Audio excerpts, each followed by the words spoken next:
अरे वाह, वो रहा मधुमक्खियों का छत्ता। अच्छा हुआ, आखिरकार मधुमक्खियों का छत्ता मिल गया। अब इस छत्ते को मधुमक्खियों को देकर राजकुमारी की सहेली की आवाज वापस लाने का इंतजाम करना होगा। चलो अच्छा है, आखिरकार मिल ही गया।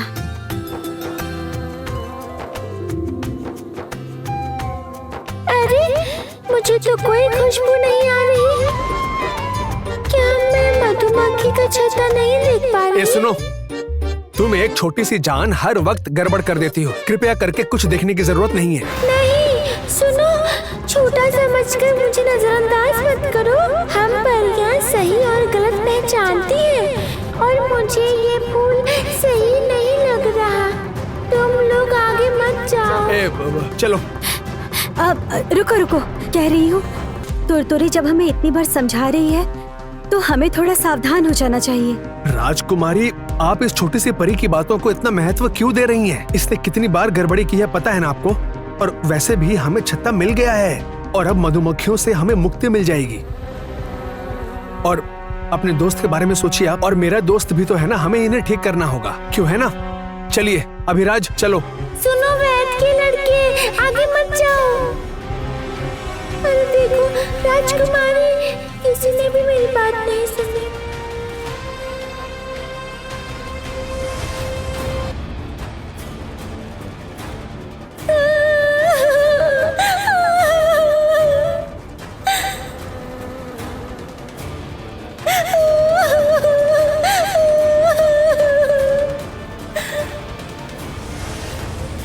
अरे बाप रे बाप, इतना समझाया मैंने फिर भी किसी ने नहीं सुनी।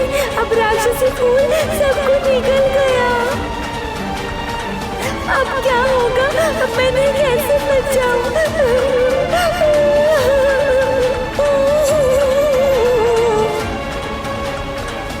ये क्या हो गया? इतनी दूर आकर भी हमें अपना घर नहीं मिला। अगर वो फूल से बाहर नहीं आ पाए तो हमें हमेशा बिना घर के ही रहना होगा क्या? अरे बाप रे, बिजली कड़क रही है। लगता है कि कोई नई मुसीबत आने वाली है।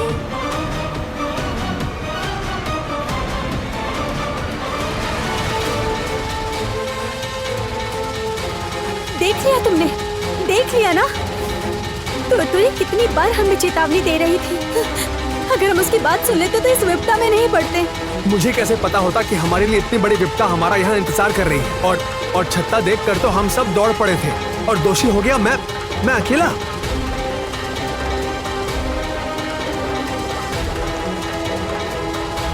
ये क्या? इस फूल के अंदर पानी जैसा ये क्या है? ये सब क्या हो रहा? चुप चुप चुप चुप, कोई भी यहाँ पर आवाज मत करो। शांति।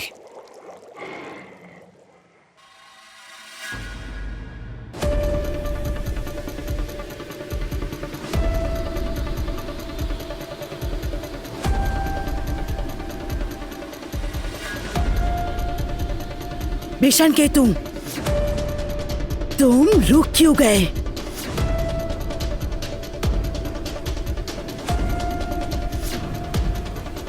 कुकुश रानी, मुझे यहीं से राजकुमारी रूपमती की गंध आ रही है।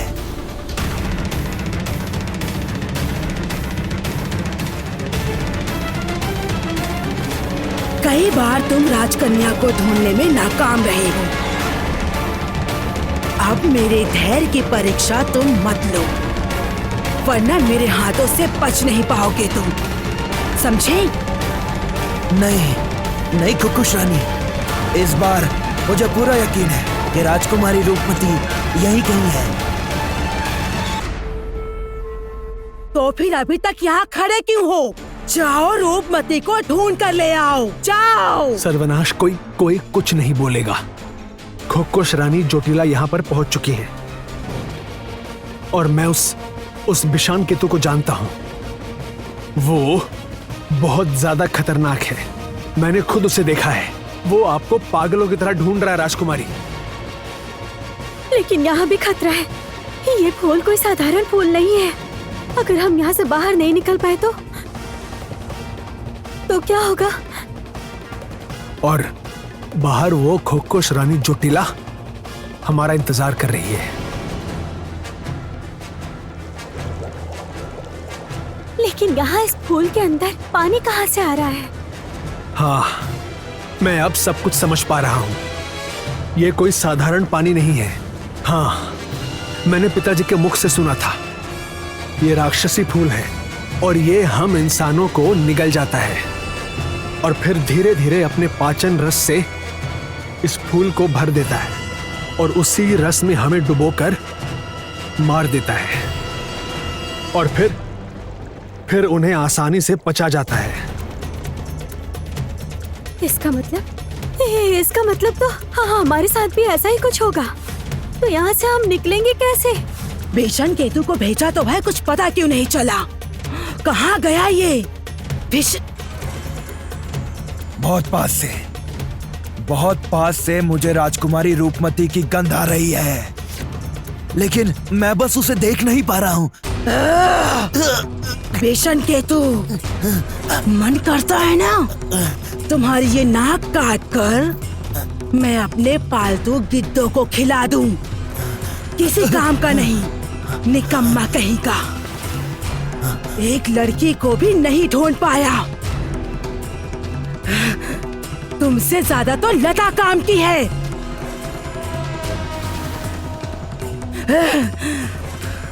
आप हमें एक और मौका देंगे खोखोश रानी?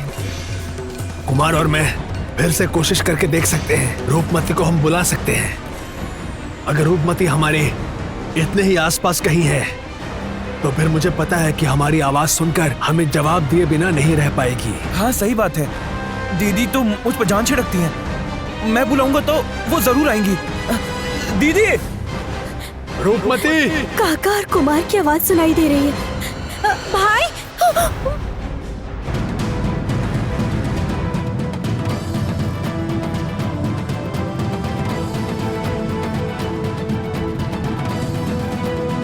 बिल्कुल नहीं रूप, भूल कर भी उन्हें मत पुकारना। वो जोटिला से भी ज्यादा खतरनाक है। तेरे अपने ही तुझे मारने के लिए ढूंढ रहे हैं। रुको, अब एक शब्द भी नहीं। सबके सब निकम्मे हैं, किसी काम के नहीं। भीषण केतु, रूपमती जहाँ भी है उसे ढूंढ कर ले आओ। जाओ।